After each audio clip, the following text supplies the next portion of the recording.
কিন্তু 21শে জুলাই 2011 মাননীয়া তিনি তথাকথিত বাৎসরিক ডিম ভাতের সমাবেশে তিনি তার ভাইপোকে নিয়ে এলেন দিল্লি থেকে।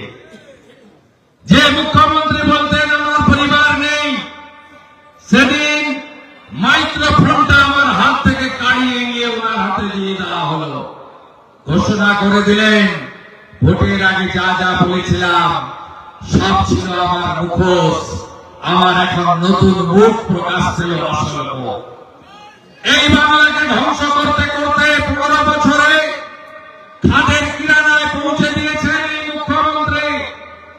এই মুখ্যমন্ত্রীর আমলে প্রথম কাজ, বিশ্ববন্দিত শিল্পপতি, ট্রু রাষ্ট্রবাদী, দেশের সম্পদ রতন টাটাকে তাড়ালো, সিঙ্গুরের তৈরি হওয়া কারখানাকে ডিনামাইট দিয়ে উড়িয়ে দিল এবং সেদিনই পশ্চিমবাংলায় শিল্পের কফিনে শেষ করে একটা পুতলেন মমতা বন্দ্যোপাধ্যায়।